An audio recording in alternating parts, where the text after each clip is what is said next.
Hi అండి, అందరికీ నమస్కారం. ఈరోజు కర్రీ చేయబోతున్నానండి. పచ్చి కందికాయలతో కర్రీ చేస్తున్నానండి. చాలా టేస్టీగా బాగుంటుంది. రాయలసీమకి వెళ్ళి ఈ కందికాయలు దొరుకుతాయండి, పచ్చి కందికాయలు. నేను కడిగి పెట్టుకున్న కేజీ ఉంటాయండి ఇవి గింజలు. నేను నిన్నంతా ఒలిచి పెట్టుకున్నాను. దాంతో కర్రీ చేస్తానండి. చాలా బాగుంటుంది. ఇది చపాతీలకు కానీ సంగతిలకు కానీ చాలా బాగుంటుంది. ఇదిగోండి ఆయిల్ పెట్టుకున్నా. ఏమి వేయనండి నేను ఆయిల్లో. ఇదిగోండి ఉల్లిపాయలు వేసేస్తున్నా. 2 ఉల్లిపాయలు కట్ చేసుకున్నానండి నేను. ఏమి వేగనక్కర్లేదు ఎక్కువగా. 2 టమాటాలు కట్ చేసి పెట్టుకున్నానండి, నాటుకాయలు. ఇది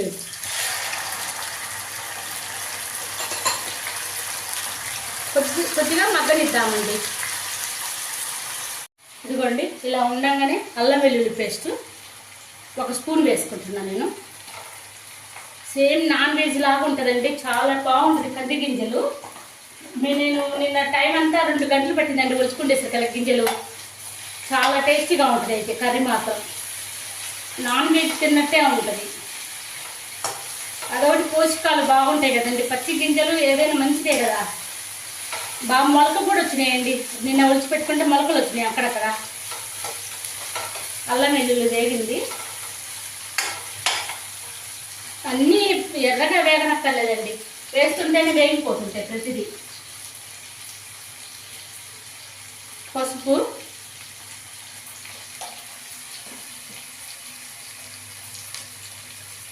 కారం 3 స్పూన్లు వేస్తున్నాను.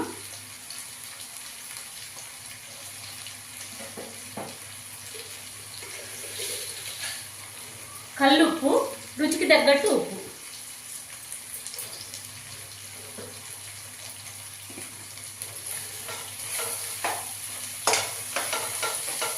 ఇప్పుడు కందిగింజలు వేసుకోవటం. చాలా సులువైన వంటకం, టేస్ట్ అయిన వంటకం అండి ఇది.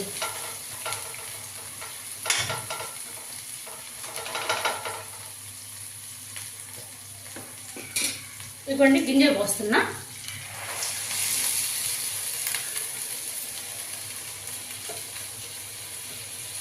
అనపకాయలు, అనప గింజలు ఒకటి, ఇటుకుడు గింజలు ఒకటి కంపల్సరీగా చేస్తానండి నేను.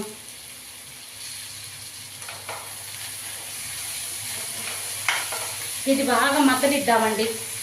కొద్దిగా చిన్న మంట 10 నిమిషాలు మగ్గనిద్దాం. ఇదిగోండి కర్రీ టమాటా అంతా మగ్గిపోయింది.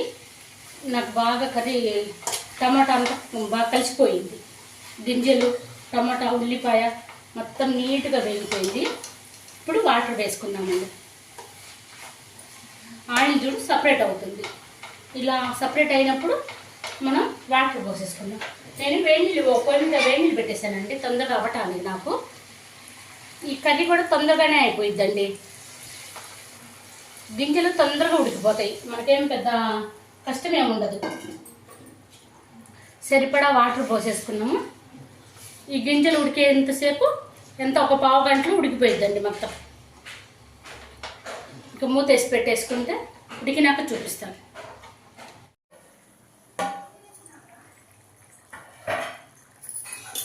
కూర దగ్గర పడిందండి, అది చూడు. ఇప్పుడు ఇందులో ధనియాలండి, ధనియాలు, తర్వాత జీలకర్ర, గసగసాలు, కొంచెం జీడిపప్పు, కొబ్బరి వేయించి దోరగా వేయించుకొని పొడి కొట్టి పెట్టుకున్నానండి. ఈ పొడి దీనికి బాగా టేస్ట్ వస్తుందండి.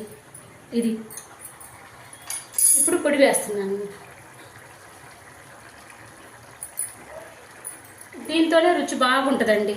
మనకి గసగసాలు పడతాయి, ఆ తర్వాత జీడిపప్పు పడింది, కొంచెం కొబ్బరి వేసాను. చాలా టేస్టీగా చాలా బాగుంటుంది. ఇది దగ్గరికి వచ్చేసింది చూడండి. కర్రీ ఈజీగా తొందరగా అయిపోయిద్దండి, చాలా తొందరగా అయిపోయిద్ది. ఒక పొయ్యి మీద చపాతీ చేస్తున్నానండి. దీంట్లోకి చపాతీ, రాగి సంగటి, అన్నం లేకి చాలా టేస్టీగా బాగుంటుందండి. కొత్తిమీర అండి, ఇంకా బౌల్కి తీసుకోవటమేనండి. మనకి ఈ మాత్రం గ్రేవీ లేకపోతే మనకి చపాతీలలోకి అన్నంలోకి కావాలి. అదిగో చూడండి. మరి పూర్తిగా లేకుండా పోతే బాగోదు. ఇంకా ఆఫ్ చేస్తున్నానండి నేను. ఆఫ్ చేశాను. బౌల్కి తీసుకుందామండి.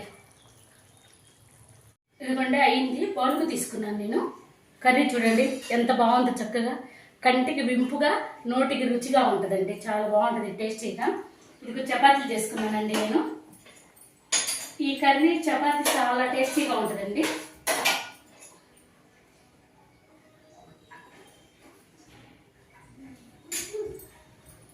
ఇలా ఉంటే సరిపోతుందండి. గ్రేవీ కూడా ఎక్కువ లేకుండా, లూజుగా లేకుండా ఇలా ఉంటే సరిపోతుంది.